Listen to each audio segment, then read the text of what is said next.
I was want to say Brooklyn Fashion Week, but it's Fashion Week Brooklyn, which is in New York, and it happens this time of the year, every year for the last 11 years. And it was, it's presented by Brooklyn Style, and the founder is Rick Davey, who is one of the most awesome creative guys ever, and he's just really a person that helps and brings people together and gives people an opportunity to really express themselves. And the fashion was amazing. So last year I had said to Rick that he should use me as the MC, right? Because no disrespect to the MC that was there, but like I feel like for a fashion show you don't need to do it like you're a hype man at a rap show, like, you know, raise the room like that, right? I thought it was a fashion show. It kind of really speaks for itself. The fashion's that good that it speaks for itself. It doesn't need any additional, you know, hyping, right? And so he said, sure, like that. And then I just left it alone. And then, you know, Fashion Week started and I got a call to come in and do it. We did it at J Street Borough Hall, inside of Borough Hall. And it was beautiful. And we were out on the steps, so they used the steps. There was Levy Lighting, who, Levy NYC, they did the lighting, so it was all beautifully decorated. And I was at the top of the stairs looking absolutely magnificent. And as always. Thank you, darling. And I did the MC, and it was so good. I wrote the script, and I just did everything. It was like, it was so fun. And then I spent the evening at the Ludlow House, which is that private club in the city. My friend was DJing there, so we spent the evening there. That was fun. And then on Sunday, I went to an event. It was called In the Black, and it was like 400 Black women wearing black dresses. And it was just so, so great. That was a really fun event. So thank you, Jasmine, for that. And I just had a really good weekend, you know. It's, you know, one of those weekends when you feel like you've been of service and you had a good time. I was beat up, though. I was like really exhausted afterwards, because you really don't really think that you're not using a lot of energy to do these things, but you actually are, because you're tuning into other people's energies. You're tuning into other people's desires and dreams. It's like we're all connecting, we're all vibing on one thing. And then you leave it, and I realized, oh my God, I'm so tired. I was exhausted. But anyway, less of me and more of the evening. So tonight, like I said, I have Jeff Goodman, who is a real estate broker from Halstead Realty. Is that right? Yes, Halstead Real Estate. Halstead Real Estate. And I always thought of Halstead as the fancy real estate office in the city. That's when I was a realtor. They were always fancy. And I always thought like we're just like little peons next to them, but I still made money. Doesn't really matter. So I'd like to introduce you to Jeff Goodman from Halstead Realty. Welcome, Jeff. Hello, Noreen. It's great to be here with you today. Thank you. What made you accept the offer? Well, I love you, number one. And it's great and a lot of fun talking about my work, but also things about my work that the average real estate agent doesn't do. Right. And I had been on a television interview for maybe 7 or 8 minutes, and I was intrigued by the prospect of speaking on the air for an hour, which I'm right. Well, this is definitely an hour, and I did see that show where you spoke for 7 or 8 minutes. I watched that. It was last year, right? Yes. Yeah. Yeah, it's last year. Time goes so fast you can't even keep track. Right, but I saw that one and I thought you were really good and you look like a real professional. It was really, really awesome. Stop looking at your face in there because you're going to start judging yourself. You just got to say, I look fantastic. Right. So tell me. I've never done a Facebook Live before, so I'm seeing all the stuff dancing around. Oh, really? Have you seen people like looking in? Yeah. Oh, look, you got something. You can wave at them. Oh. Hey, David. Hey, David. Yes. So tell me a little bit about yourself. I mean, you didn't just arrive at real estate. What did you do prior to real estate? Who are you? What are you about? Where do you come from? Where were you born? All that good juicy stuff. Wow, I have an hour to talk about this. So I can start at the beginning. The first day. I'm a native New Yorker. I'm a native New Yorker. I'm from Brooklyn. Whereabouts? Sheepshead Bay. Oh, cool. Manhattan Beach specifically. Nice. It's a great place to grow up and a great time. So did you go to the beach all the time? Some of the time. But we would go to the Rockaways and also go out to other places too, like Fire Island, Oh, which cool. I went to when I was 9 years old. Right. And you fell in love with it. I fell in love with it. Go ahead. Big Didn't you go to Fire Island this year? Yes, I went to my partner, actually, he's my fiance now. Oh, cool. Congratulations. Thank you. We share a house with some friends at the beach. And it's not like typical share. We sort of split it up. It's very 70s. You know, we all know each other and we split their house up and take weeks with each other in Cherry Grove. They still got all that deer out there? Yes, they do. And they have no predators. So the deer, there are a lot of deer. God, they freak me out. Yeah, a lot of deer, yeah. It freaks me out, those little bandies. Well, they're adorable, but you can't touch them because they have ticks on them. They're loaded with ticks. Lyme disease, big no-no. They're loaded with ticks. Ugh. Oh, freaks me out. It's like rodents. I like fox. They're like fox to me, and I don't like fox either.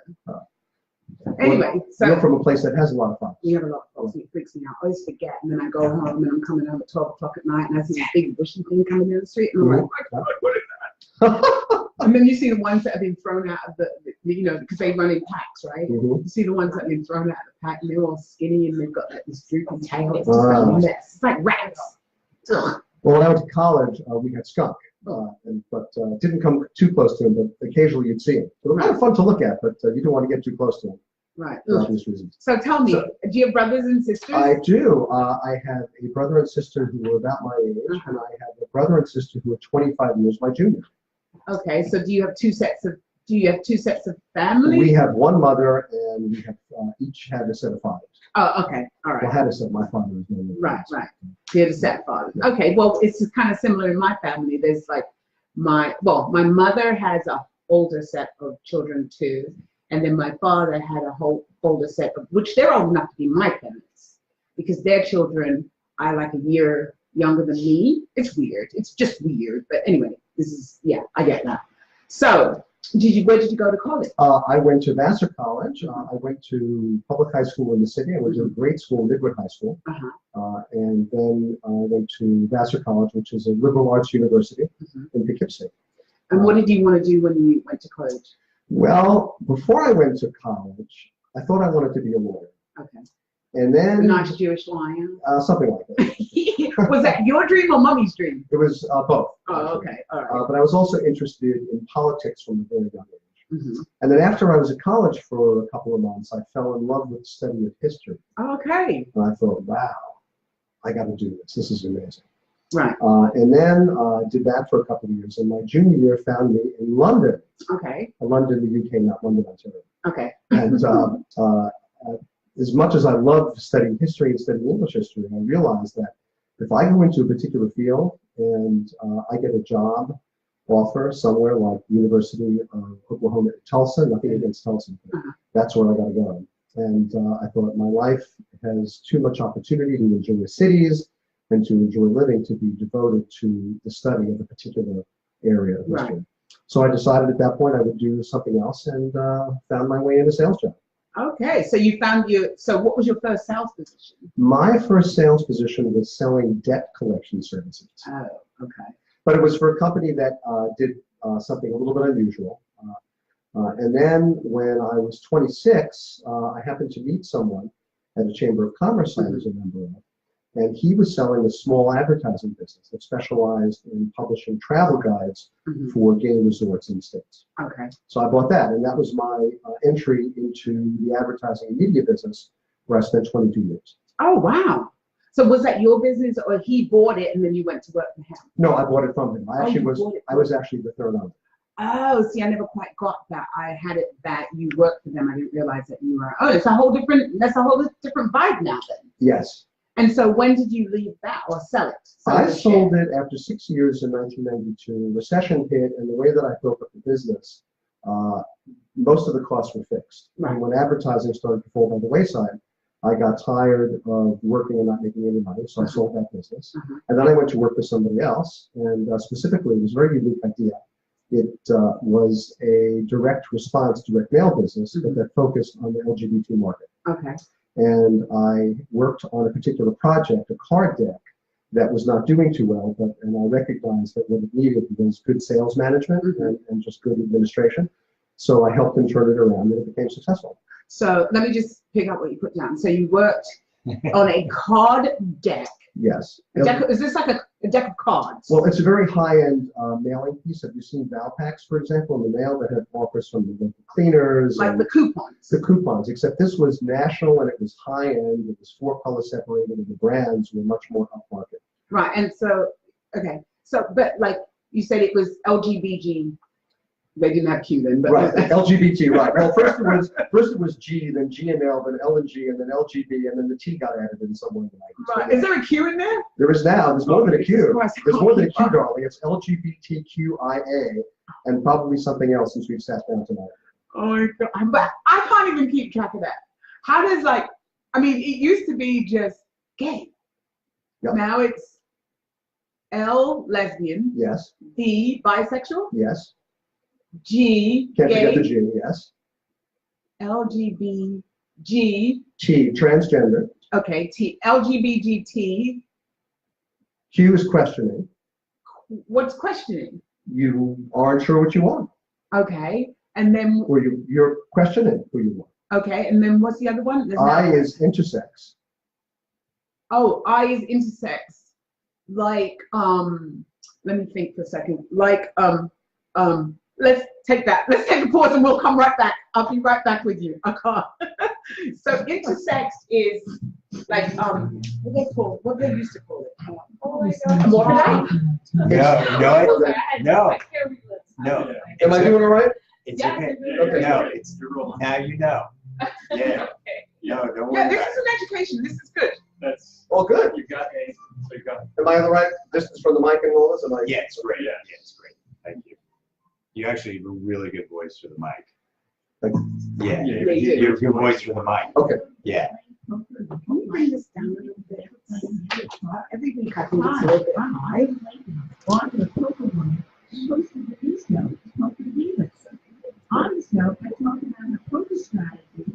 No, Dagger, it's funny because you're like, what? Yeah, I was like, what you guys say? I Right. kept going back to 3 different things. Right. Stop it. Yeah, no, it's fine. So this is an I hope you're getting this all down. LGBTQ. No, it's LGBTQI, and we haven't even got to the A yet.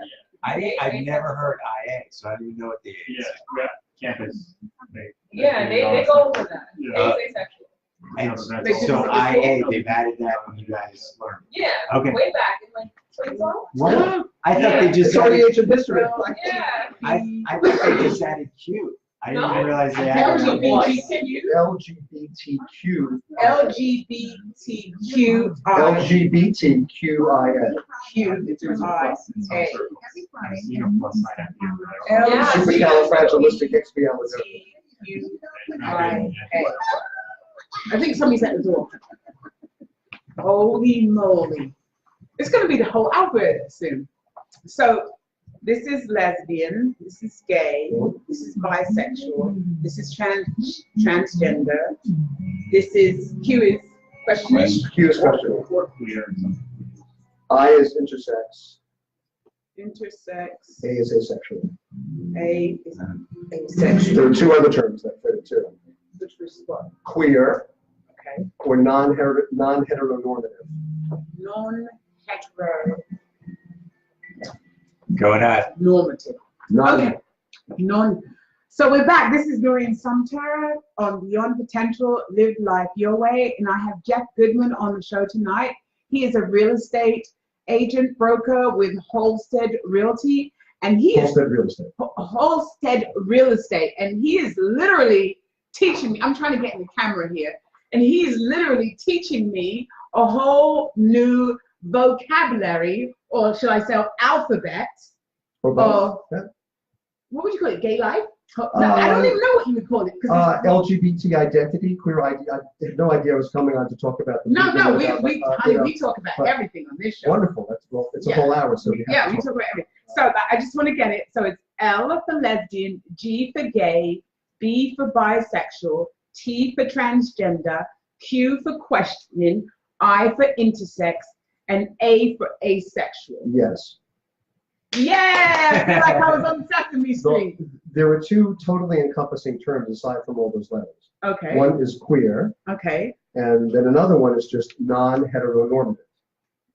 Queer. All LGBTQIA is non-heteronormative. doesn't fit within the standard Non-heteronormative. normative. Boy, girl, attracted to each other, that's heteronormative. Okay. So hence non-heteronormative is the opposite. So what about non-homosexual or non-lesbian normative? This is getting too complicated. Yeah. I know, it's just got my brain buzzing. Okay, so great. So Not because of the L word, but just to get into all. I know, but when did you discover this? You were gay. Wow, that is a personal question. Okay. But at a young age, I want to say age, but probably before then, I had some sense of who I was. I had a friend who he realized that he was gay or attracted to men when he was 7, but he's always known that he was gay. And then there's a little boy in my neighborhood that, well, I wouldn't call him a little boy. He's transgender. He's a girl. And his name was Oscar, and he changed it to Magic. Mm. And he knew from a young age, about 3, that he wasn't a boy. I think it's great. I think it's awesome. You know, it reminds me of, like, for me, it's like thinking back when I used to watch Star Trek, and I thought of people, you know, there's more than, you know, man, woman. There's just going to be people, you know, and I think that's a really great way to go. It is, and it's wonderful to live in a time and a place where it is so much more accepting for people to make those choices. Mm-hmm. But let's not forget that there are places, many places in the United States, and even in New York City, where people are bullied. Absolutely. And there horrible things happen to them. And let's not forget what happens in repressive countries. Absolutely. That do not enjoy the kinds of liberty that we do. Yes, we forget, but I still think it's great that they have an opportunity if they want to come here to, you know, given the circumstances, you know, given what's going on with our government and stuff, they want to come here, they can be who they are. Because one of my coaching business is live life your way, which is whatever way that is for you. So I'm really committed to people living however they want to live.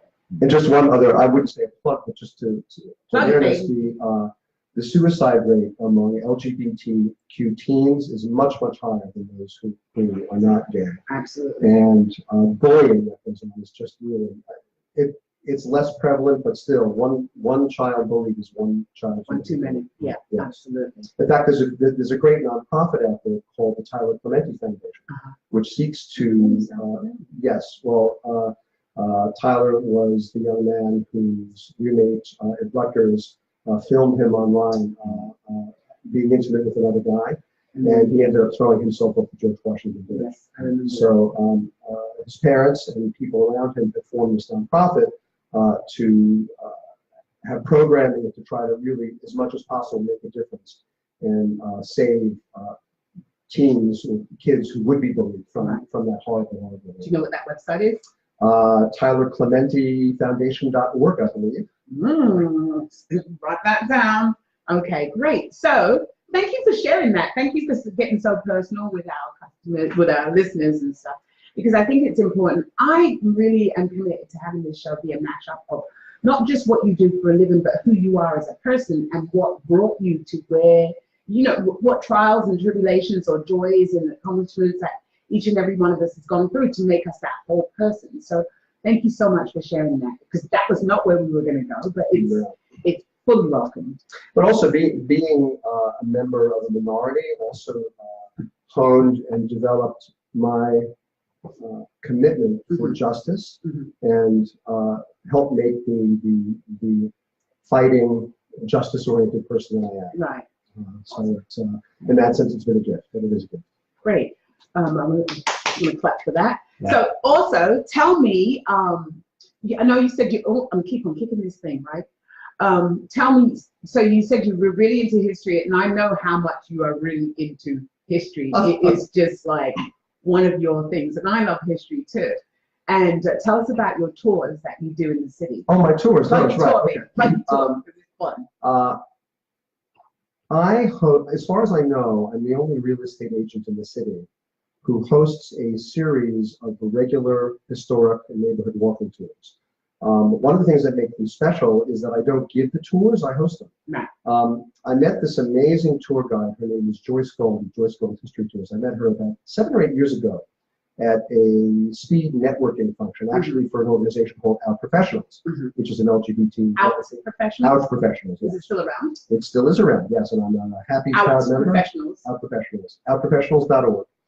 And Joyce told me about this, that she leads these tours, but she also did private label tours for corporations and for birthdays.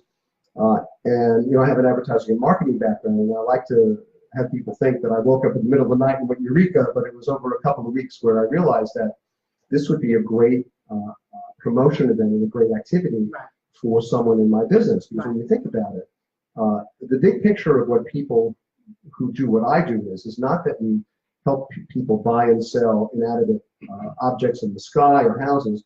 The very big part of what we do is we help people create lives and lifestyles in neighborhoods. In New York, I won't say what Bono was saying specifically, but New York has some amazing neighborhoods. And I thought, what better way to promote that aspect of what I do than to bring New York's great neighborhoods to life. So 10 times a year now, almost once a month, except we take off for the holidays. We lead, Joyce Gold takes us on a journey. I even branded it, I call it Rediscovering New York. Jeff Goodman's Rediscovering New York. Actually, because New Yorkers, you can't tell, I mean, we know everything about everything, right? So you can't tell New Yorkers that they're going to discover something, because then you're presumptuous and think that they don't know about it. But you can certainly tell New Yorkers that they can rediscover something. And so that's a good thing. So about once a month, we go on this journey and we walk around neighborhoods. And Joyce just doesn't talk to us about who built it and what the history was, but also who lived it. Who were the people? What were their lives like? Were there any interesting and fun stories at the time that she can read from newspapers? She really brings the neighborhoods to life. And, I've been on a few of your tours, and they are fun. And I was going on a lot of them in the summer, and then I just got really busy on Saturdays. But I really thoroughly enjoyed them, and I invited friends to come on the tour, even without me, and they've actually loved the tours as well. And I love to know the history of the houses, who lived there, because it really does take you back. It takes you on a journey to see who actually lived in the house or what the neighborhood was like. So thank you for that. Oh, you're welcome. And also one of the great things about the tours is that they, you know, I feel like I won't even say the trifecta. I've really hit, like you say across the pond, the full house accumulator. There are four things about this that really fulfill who I am as a person. It's about New York. I love this city. It's historical. I love history. The third, it supports my business. But fourth, it brings people together. And I have dozens of people who come to these things, and people meet great people, and I create this community. And I've met friends of yours who are great people that I would not have met. And I've met friends of yours who are great people that I would not have met. And then I've met people in the various networks that we both belong to, that you get an opportunity to spend a few hours with them, actually getting to know them. And also what's so good about the whole journey is that you get to meet people who can refer your business, you can refer their business, it's a real great connector. Yes. And that's the other side of it too, is that it's in two parts. The first act is the tour, right? The second act is the mixer that I host. And you and I being, I wouldn't even call it networkers, because that's a little old world. That's of the 20th century. Connectors, exactly. Being the committed connectors we are, to connect people together who could have some benefit by knowing each other on a personal basis with your business. I'm lucky that I'm able to have these post-tour mixers where I find a bar near where the tour ends.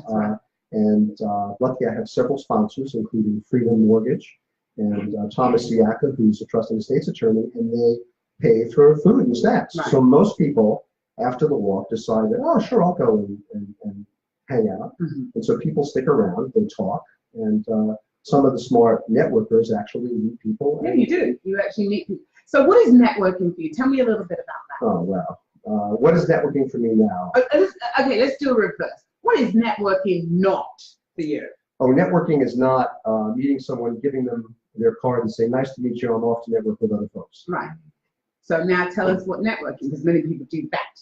My favorite definition of networking is the creation and nurturing of social and business capital. Uh-huh. And the very important part about that is developing and nurturing it and not just establishing a contact with Right. people. And it's about taking that contact, that relationship, and turning it and nurturing it into something that can be extraordinary over the life of that relationship. Right. And what have you learned about yourself throughout the years? Because I've known you now, what, 4 years? Is it 4 years? Could be a I little lose bit. track, maybe. I don't know, whatever. Time. We've known each other for a good amount of time. It seems like a long, long time. It seems like a long, long Yes. time. Because we're connected, right?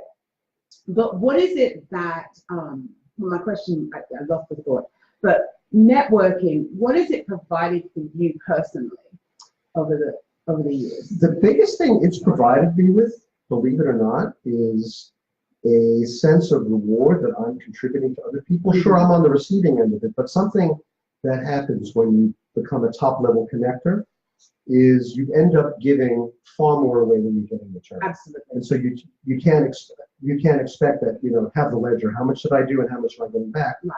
But one of the things that's true about my life in the past couple of years, and one of the things I love about how I live, is that I connect people. And when people get some benefit, either in business or personally, as a result of something that I've done, it's just really amazing. Yeah, it is. All right, we're going to hold that thought and then we're going to come right back. You're listening to the talk. Yeah, that is absolutely right.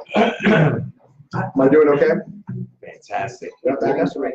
What was that you said again?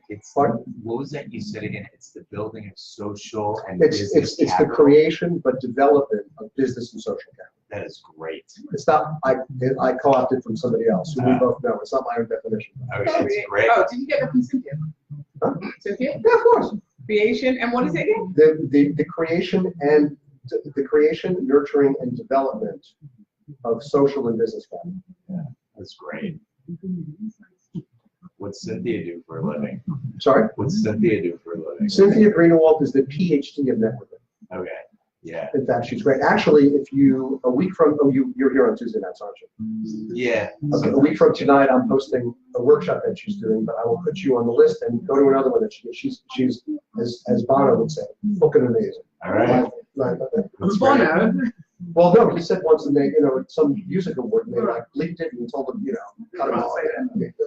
You can say whatever you want on my show. All right, because it's not on the air. Okay, Well, it it's is. not on the airwaves. It's Not on it's the airways. phone. We can say whatever we bloody well want.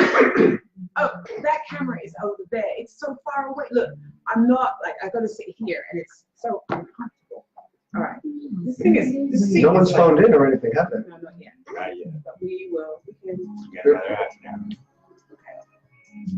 Sometimes we'll call in, and people did, give me some questions,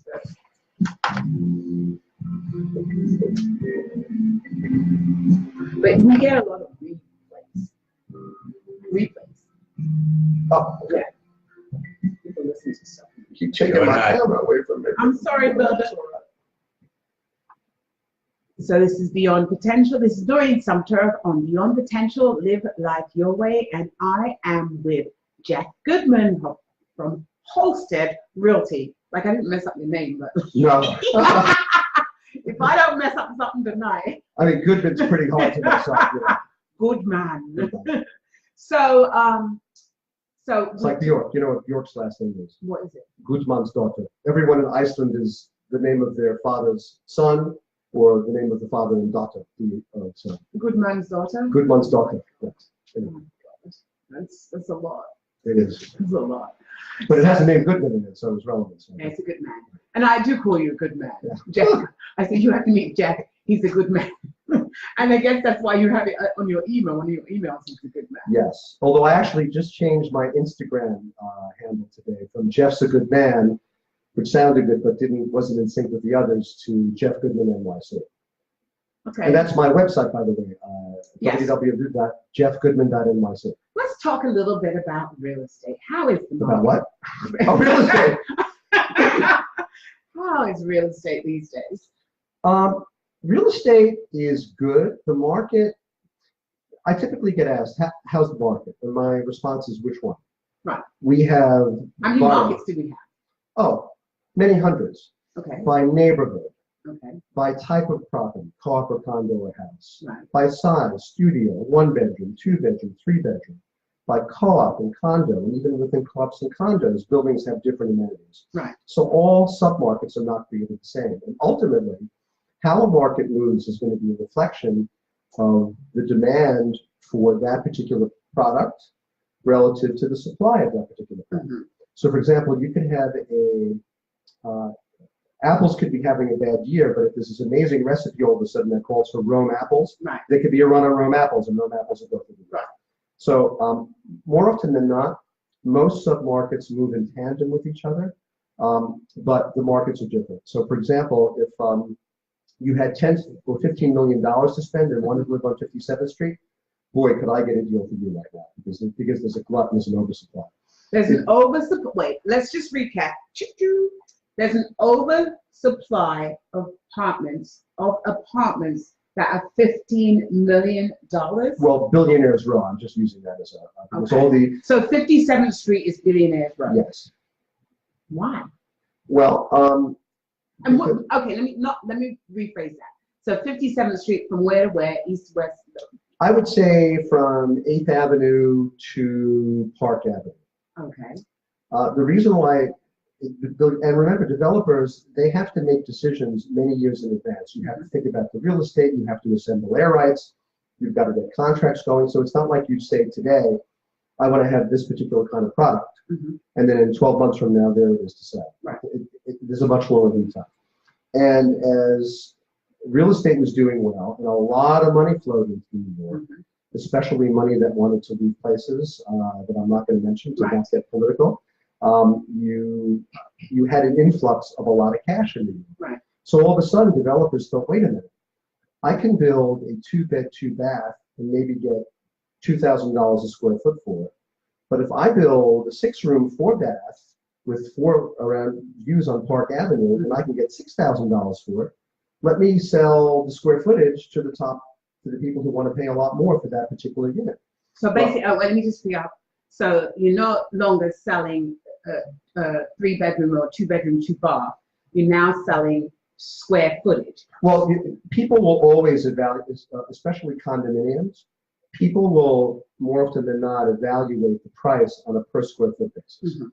So, but if people are willing to pay a lot more per square foot for super luxury, as a developer and a builder, why wouldn't you go where the money is? Right. And then so you started having the mass do it. You had developer after developer. Well, there are only so many billionaires in the world who can afford to purchase that kind, and so there's more of a supply relative to the demand for that product than was the case 4 or 5 years ago. So what are they going to do with them?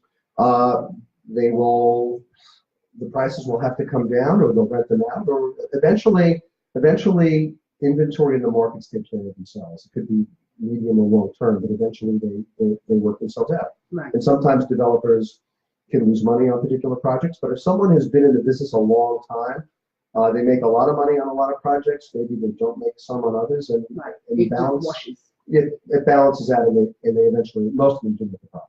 Hmm. Now, on the other hand, if you were looking for a 2-bed, 2-bath condo in West Harlem, the prices on a per square foot basis are more than they've ever been. The heat of the market has come out a little bit, so you might not get as many people who are rushing in, because there are some people now, even in those submarkets, who are a little hesitant if something seems like it's expensive. But in these submarkets, the contract prices, not the asking prices, Right. the contract prices continue to increase. So what's the difference between? I used to be in real estate, and like they said, you either use it or you don't, or when you don't use it, you lose it. I have no concept about this industry anymore. It's just people call me and say, "Do you know what's?" I'm like, "I don't know what's going on. It's not my business anymore." So I don't really care, But so like when you say the contract price and the asking price, what's the difference? Oh, the asking price is what you're telling the market you want for it. The contract price is the meeting of the minds. It's the actual trade. Okay. And so is it like a good time for people? Would you say it's a good time for people to buy who want to come into the market because they can negotiate better, or? Well, it depends. If you can't just look at it as an asset that is not worth it, that only has intrinsic value. Right. What people just don't buy an asset when they buy homes.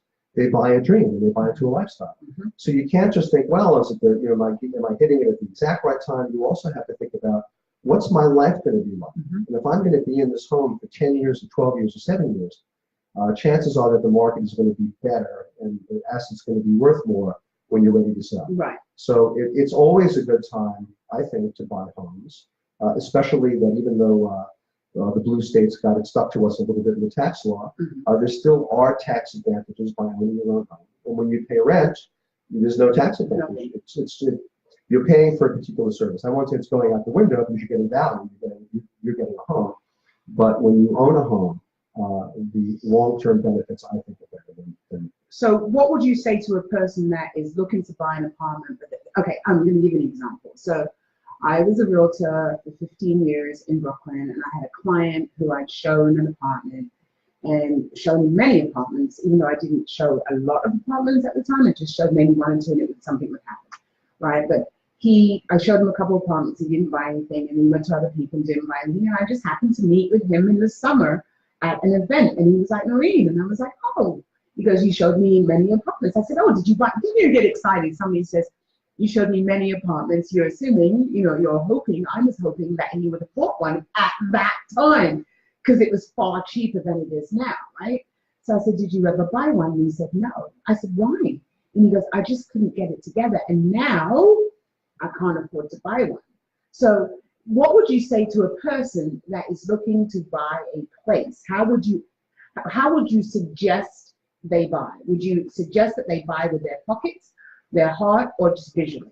All of the above. And by the way, the person can buy. The question is, are they willing to buy in a place that they can afford? Right. Because everything has a price point. There are lots of prices. There are places that are not that expensive. But some people go, I don't want to take the subway for minutes. But, you know. So would you say that again? So there are lots of places that people can afford. Absolutely, sure. It's a question of how long it's going to take you to commute to get to them. Right. You know, when I was ready to buy a home, when you're a first-time home buyer, you frequently have to give something up to get part of the larger dream. Okay, can you express what you Yes. mean that? I lived in the East Village, and I loved living in the East Village, and I missed the East Village. But when it was time for my partner and I had been together for 16 years and lived different places. We both had rent-regulated apartments. And the years went by, and all of a sudden 16 years went by, and it's like, what do we do? You know, we met in our 30s and moved in our 50s. And we wanted to get a place together, but we didn't want to get a small one-bedroom. We wanted to get a two-bedroom, hopefully two-bathroom. As for what we could afford, to be on this island and to be within commutable distance from my business, what was on the radar was East Harlem. Now, I would have rather stayed in the East Village, but by giving up my desire to be in the best neighborhood that I love living in the most, we ended up being able to invest in something that we now have a piece of the rock on, and that's also appreciated in value, and that's actually made it possible for us to borrow against that and to buy a piece of investment real estate. Nice. So when you're a first-time home buyer, more often than not, it requires you giving up something that's not as important for the thing that you're going to get that ultimately is more important. Right. I remember. And for a lot of people, it's not living in the place they'd love to live. Right. So I remember selling apartments to people, and they'd be like, they'd look at the apartment and go, oh, I just don't want to do any work. And sometimes it might have been just doing the floors, painting the walls, and then you work on your kitchen later. What would you say, like the bones, what are good bones of an apartment? Well, good bones of an apartment, it's the eye of the beholder. Right. You know, if it's something that is salvageable or that you can work with, and you know, a lot of people, more and more people want something that's turnkey and that is less work. People are willing to. That's one of the accommodations of the sacrifice that someone's going to make. It's I'm getting a really good deal. I'm going to have to either carry two places to live while this is renovated. Or, you know, I'm going to do it on a budget, and I'm going to live here for a bit, and it's going to be a labor of love. I've known lots of people who do that. It's much easier to do when you have more than one bathroom and more than one bedroom. And the good thing about New York is that there's so much takeout that if your kitchen's being redone over the course of 3 weeks, it's not the worst thing in the world not to be able to cook. And it's not the worst thing because there are gyms that have bathrooms and stuff.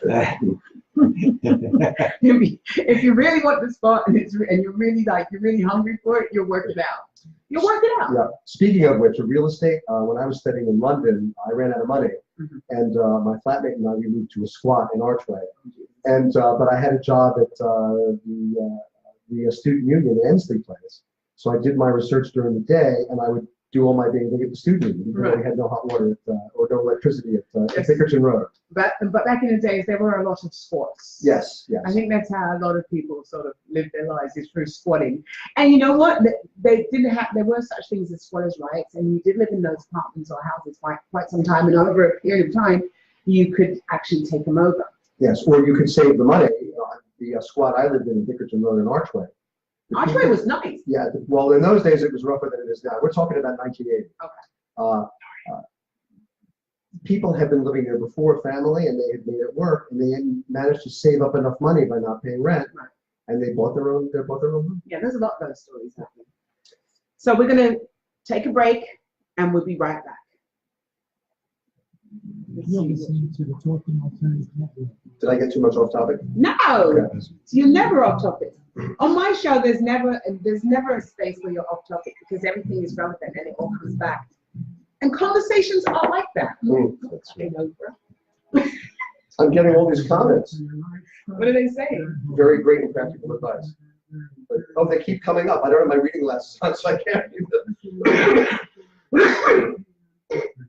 Okay, somebody just sent me some love.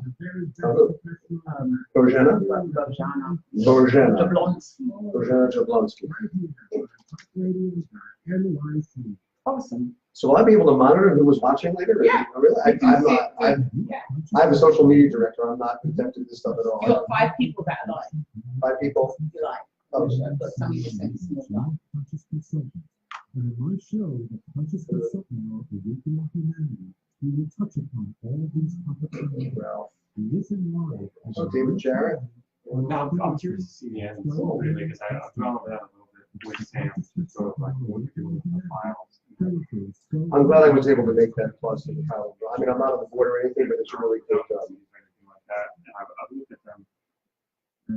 Someone I'm just imagining what we're doing. Yeah, I appreciate thinking about changing the, like the station manual and everything. It's great. It's cool to take it. This time is going by like that. Those 8 minutes. You're a great radio host. I mean, you just make it go by, you know, like, Oh, thank you. even my 7-minute television interview was just question and answer, and it was like, but this is great. No, I don't like just studying questions. It's a real conversation. It's a conversation. Yeah, it's great. Yeah, because most people think that I'm going to come and I'm going to ask you all about this, you know, real estate and so. No, it's about, people want to know about you. What had you, you know. Just like the tours. They want to know exactly. about the people who live in the place. Exactly. Tanya's on. Where's the man? Going ahead. And we're back. This is Noreen Sumpter on Beyond Potential, Live Life Your Way. And I'm speaking to Jeff Goodman at Halstead Realty. Real estate. Let me do it again. This is Noreen Sumpter. Our legal Beyond department. Beyond Potential, Live Life Your Way. And tonight I'm speaking with Jeff Goodman from Halstead Real estate. Real Estate, not realty, real estate. It's terrible. Okay, so I did have a question. Oh, I have a question for people listening. If you have a real estate question, or if you have a concern, I know Miss Jacqueline, she has a real estate question right now. Call in at 480-4120. Let me do it again. 877-480-4120. Call in and ask your real estate question, and maybe Jeff will be able to answer it for you. So you only do sales? I do rentals as well. Occasionally? But yes, I do rentals by referral. Right, and so let me ask you about people that have gone out there and try to sell and rent their apartments by themselves. Tell me a little bit about what's your gut on that? Oh gosh. Well, we call them something in the sales arena. We call them FSBOs, Okay. which are for sale by owner. Uh-huh. And sometimes people think of the fee that's incurred when we do the work as an expense. Mhm. Smart people realize it's an investment. Mhm. So there have been lots of surveys, third-party surveys that show that over the years that when you try to sell a home on your own, you could get 12, 14, 15% less Mhm. than if you have a licensed real estate agent do it. Right. Do the math. The commission 6%, sometimes less if it's negotiated on the deal. So I didn't sell my apartment. I had an apartment when I 3 years after living in New York City, I bought an apartment in Brooklyn. I put $9,500 down, and negotiated that the seller at the time pay my maintenance and my closing costs. They paid my maintenance for I think it was a year and a half, maybe more, and they paid my closing costs. And I owed $9,500, but that was really great. But when it came time for me to sell it, X amount of years later, the maintenance was ridiculous. My maintenance was like $1,500. The apartment was like 850 square feet. This beautiful duplex, but the maintenance was ridiculous. And so I decided that I was not going to sell it myself, because it's like doing back surgery. Like if I'm a doctor, I'm going to do my own back surgery? No. Good analogy. And I gave it to a real estate broker, and they sold it. One of the things at the time they wanted me to do was renovate the kitchen. I was like, hell no, I'm not going to renovate the kitchen, because the fact is that the person that bought the apartment literally got renovated the place and did it himself. Now, if I had to spend $10,000, $15,000 renovating, I would have been really pissed off, because it would have been all ripped out. So what would you advise? Do you advise people to renovate, or what do you do? That's a great question, Noreen. More and more people, especially in New York, are looking for properties that are turnkey, they don't have to do anything. Right. So if you spend a nominal or reasonable amount and the finishes are pretty neutral, Mm-hmm. you will get more than your money back. I just wasn't even. But for some people, look, I represent. I just had a closing for an estate sale today. I'm representing another estate. I'm meeting with a potential client on Friday. It's another estate. And for in those scenarios, for the sellers to think about doing a complete renovation, it's not Not worth it. Well, it could be worth it, but then they have to get engaged in a many month project. They have to become construction managers. They probably would make a profit, but the estate's thinking is, it's been this way for 40 years, 30 years. Let someone else take it on, and then the discount in the asset would be appropriate to a person who would get a good deal by buying a place that needs a company. Right.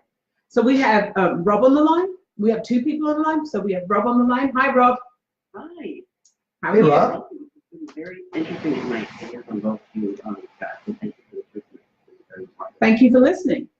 But my question is, as a small business person, I'm a solopreneur, Mm-hmm. and I'm interested in gearing up to buy an apartment. I know I'm a few years away from that, but I wonder if Jeff could give some advice for people like me who, we have an unstable income, how we can prepare to get ready to invest in real estate in New York City. That's a good question. Save as much as you can. Also, because in New York, most of the apartments for sale are actually cooperatives. They're not condominiums. They're not real property. And with cooperatives, you just if you're a seller, you just can't sell to someone who's going to buy. You have a cooperative board. And we have a saying in real estate that a contract of sale in a co-op is really only a letter of permission to the board to allow transferring the shares. So you have to have enough saved up and enough in liquid assets after closing, where a co-op board will say, okay, this person, they're responsible with their finances. They'll be able to pay the expenses of the house, even if one of them has an unexpected shortfall in income. But this is a conundrum that a lot of potential buyers face, is not having the down payment. There are options where you could potentially buy a piece of real estate with as little as 3% down. That's through the Federal Housing Association program, FHA.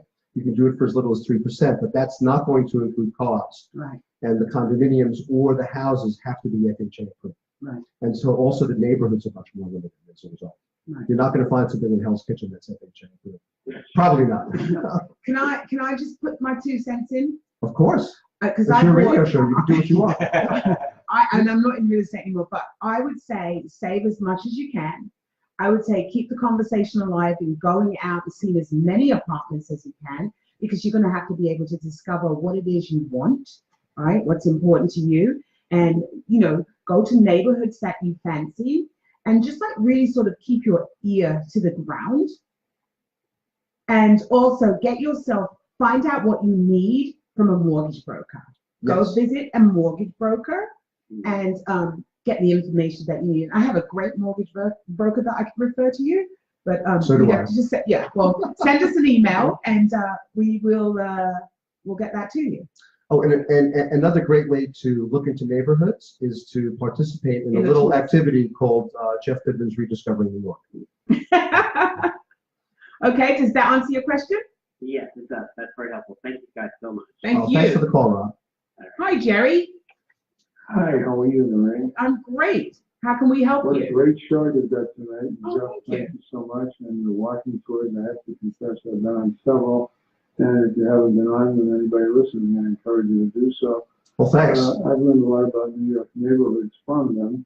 And here's my question.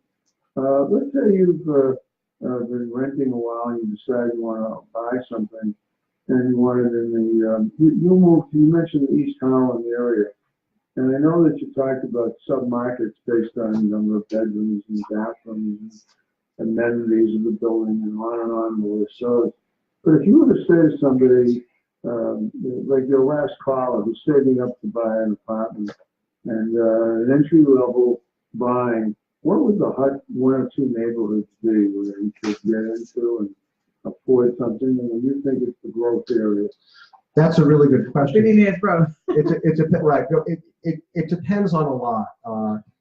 There are a lot of people who are not comfortable with certain neighborhoods that would be considered edgy, and there are some people who are more comfortable with it. There are some people who have as a requirement that they're within a certain amount of commutable minutes distance from a certain place. So, Jerry, I think the answer is to look around and feel around, and but just a couple of neighborhoods.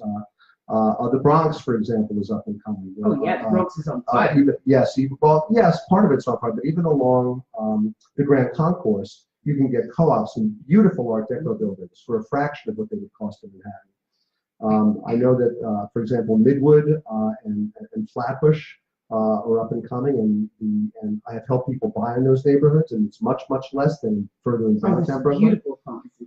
And now I've looked with several buyers in East New York for houses. Where when I was growing up, when I first started taking the subway in the 70s, that was one of the neighborhoods that my friends circled in red and said, "Do not go there." Right. Now it's different. Now I would buy an investment property in East New York. I don't know that I would quite live in East New York, Yes. but I certainly would right now. Yes, but I certainly would be willing to do it. Right. Does that answer your question? Yeah, that's been very helpful because you always, when I moved to New York, I moved into Chelsea and I've been staying around the Chelsea area. But now I'm seeing that, for example, in Harlem, it's becoming very gentrified and a lot of urban renewal up there. I see what's going on in the Bronx. It's almost like you have to catch the wave in New York. Well, I say you have to be the wave. Don't catch it. Be the wave. I like that. Be the Well, wave. it's a great show, and I really appreciate the information from Jeff, and thanks a lot to both of you. Thank you. Thanks for the call, Jerry. So, Cindy, we have Cindy on the line. Yes, hi. How are you? I'm great. Is this Cindy Bashram? No, Oh, okay. Sorry. Go ahead. Cindy Lovett. Hi, Cindy Lovitz. How are you? Hello, Cindy. I'm good. By the way, Cindy, hearing both you and Jeff tonight. Cindy I is have a my question for Cindy you, is my Jeff. acupuncturist, by the way. You're so great at matching people up with the right places, the right apartment. Can you speak a little bit about your process of how you manage to make such great matches for people, find the places really answer? You're going to have to do that in 50 seconds. Okay, thank you, Cindy. By the way, Cindy is my acupuncturist and is amazing. I'm thankful to have a level of health I do because of the fine care that I get from Cindy. And she's been mine too. What I do is I ask people, I don't just say what neighborhoods are you interested in. I say, what's important for you? Tell me what your home is like. Tell me what's very important, what's less important. And then if they don't have an idea of the neighborhood or the neighborhood is not a match based on income, I make suggestions. I say, well, have you considered this? And I've had people who thought about that. And sometimes looking for a home can be, and looking for a neighborhood and deciding on a neighborhood can be a long process. But someone who's patient and is willing to take the time to work with buyers, I have some buyers that I've been working for several years with. That could be part of the process. So I hope that answers your For a question. lot of people, it's like just like a tremendous, tremendous stress to try to figure out how to go about looking for the right place. Right. So Cindy, we're running out of time. Thank you for calling into the show. I'm sorry to cut you, but time is of the essence, and I have to say thank you, Jeff, for joining me on the Beyond Potential, Live Life Your Way. Did you have fun? Noreen, I had a great time. Oh. More fun than I even imagined. Oh, great. I'm so It's happy. so great to see you, and I really appreciate being able to have this conversation with you. And Thank it's you. always wonderful to see you. Thank you. And thank you for joining the show, and thank you for all our people calling in. We love callers in. And this is Noreen Sumpter signing off from Beyond Potential. Live life your way, not your mama's way, not your papa's way, your way. See you next week. Bye. Ta-da. You're listening to the Talking Great Alternative show. Network.